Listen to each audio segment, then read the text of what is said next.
মাশাআল্লাহ এই বছর আমার মেয়েটা সবগুলো রোজা রেখেছে। সবাই কিন্তু মাশাআল্লাহ বলবেন। ইফতার শেষ করে আলিফার কেন এত কান্নাকাটি? আসসালামু আলাইকুম এভরিওয়ান। আশা করি সবাই ভালো আছেন। আলহামদুলিল্লাহ আমরাও ভালো আছি। আলিফা সারাদিনের একটা ভ্লগ নিয়ে চলে এসেছি। ভ্লগটা সেহরি থেকেই শুরু করেছি। তাকে ঘুম থেকে অনেক ডাকাডাকির পরে তারপর সে ঘুম থেকে উঠেছে। ওঠার পরে এই যে তার ভাতটা রেডি করে দিয়েছি। এখানে সে হচ্ছে গরুর মাংস দিয়ে ভাত খেয়েছে সেহরিতে। আর এখানে হচ্ছে তার জন্য হচ্ছে দুধটা রেডি করেছি। সে ভাত খাওয়ার পরে দুধ খাবে। ঘুম থেকে উঠেই সে ফ্রেশ হয়ে খাবার খাবে আর টিভি দেখবে। সেহরিতেও সে একই কাজ করে। এখানে আলিফা বাবার জন্য একটু ফ্রুটস কেটেছি। আসলে ও হচ্ছে একটার দিকে খাবার খেয়ে ফেলে। সেহরিতে উঠে শুধু একটু ফ্রুটস খায় আর দুধ খায়।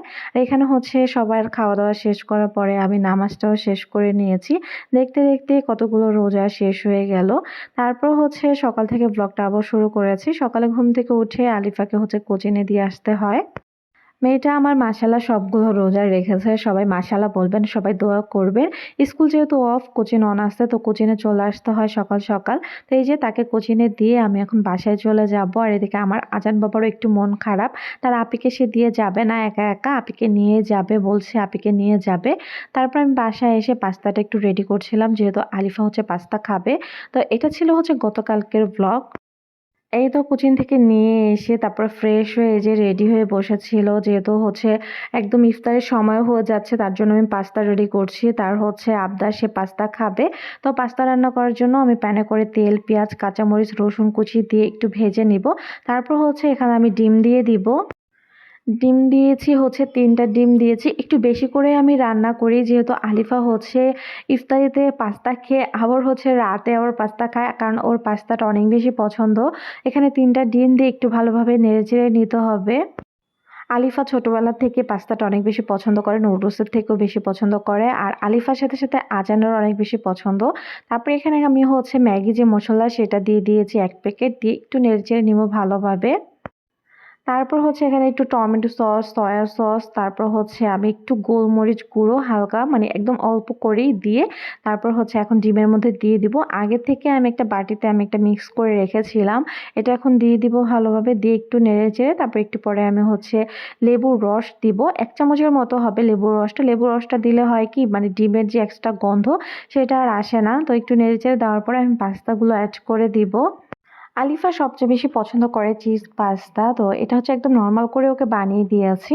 পাস্তাগুলো দিয়ে দিয়েছিলাম। পাস্তাগুলো দিয়ে ভালোভাবে একটু নেড়েচেড়ে নিব। তারপর আমি হচ্ছে ম্যাগি মসলা আরও ২ টা দিয়ে দিয়েছি। ধনিয়া পাতা কুচি দিয়ে দিব। এই তো ম্যাগি মসলাটা দিয়ে একটু নেড়েচেড়ে নিতে হবে ভালোভাবে। আলিফা এই ১ম হচ্ছে এতগুলো রোজা রাখতে পেরেছে। মানে তার আগের বছর, এবছরের আগের বছর তো সে একটা রোজা রেখেছে। খুব কষ্ট করে তাকে আমি রাখাতে পেরেছিলাম। বাট মাশাআল্লাহ এবছর তো তাকে আমি রোজা ভাঙতে বলি বা রোজা আমি ডাকতে চাই না তাকে। যেহেতু ছোট মানুষ কিন্তু সে তো খুবই কান্নাকাটি করে।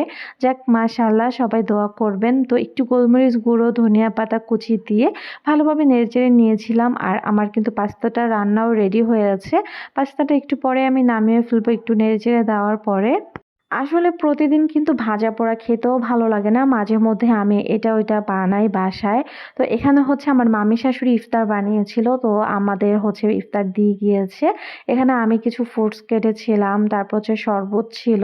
এখানে হচ্ছে আপেল, মালটা, খেজুর, আনারস আর এখানে নানরুটি নিয়ে আসছে, হালিম নিয়ে আসছে আলিফা বাবা। তো এইদিকের হালিমটা অনেক বেশি মজা। এই হালিমটা আমার কাছে খুবই ভালো লেগেছে। আর আলিফা তো হালিম দিয়ে পুরি বেশি পছন্দ করে। রমজান মাসে তো পুরি পাওয়া যায় না। তো সে তারপর হচ্ছে রুটি দিয়েই খেয়েছে আর তার তো পাস্তা ছিলই। ইফতার শেষ করার পরে আলিফার হচ্ছে কান্নাকাটি শুরু হয়েছে কারণ তার দাঁত পড়ে গিয়েছে। সে চকলেট খেতে গিয়ে দাঁত পড়েছে। তার দাঁত আগের থেকেই হচ্ছে নড়তো, সে আমাকে বলেনি। তো চকলেট খেতে গিয়ে দাঁত পড়ে গিয়েছে তাই সে অনেক বেশি ভয় পেয়েছে। এখানে হচ্ছে আলিফার জন্য আলিফার বাবা ডোনাট নিয়ে এসেছে, আমার জন্য চিজ কেক। আর চিজ কেকটা অনেক মজা। আলিফা ডোনাট অনেক বেশি পছন্দ করে। এই যে দেখেন কত বেশি সফট ছিল এই চিজ কেকটা। আজানও তো অনেক বেশি পছন্দ করেছে। ইফতার শেষ করার পরে এই যে দেখেন আমাদের বাজার নিয়ে এসেছে ইলিশ মাছ। আর এই ইফতার শেষ করার পরে বাজার রান্নাবান্না খুবই কষ্ট হয়ে যায়। তো যেহেতু আমি রাতেই রান্না করি আর রাতেও হচ্ছে আলিফ বাবা ফ্রি থাকে তো এজন্য বাজার নিয়ে এসেছে। সবকিছু একবারে রাতের মধ্যে সব সুন্দরভাবে গুছিয়ে নিয়েছি। আর আমি একটু হসপিটালেও ছিলাম আজান আলিফাকে নিয়ে। আর এইজন্য আমার আরো বেশি লেট হয়েছে। অনেক রাত হয়ে গিয়েছিল। এজন্য আজকে আমি গতকালকের ব্লগটা আপলোড করছি। এখানে মুগ ডাল ভেজে নিয়েছি আর ওদের জন্য ইলিশ মাছ ভেজেছি রাতের জন্য সরিষার তেল দিয়ে, সাথে অনেকগুলো ডিমও হয়েছিল, ডিমগুলোও ভেজেছি।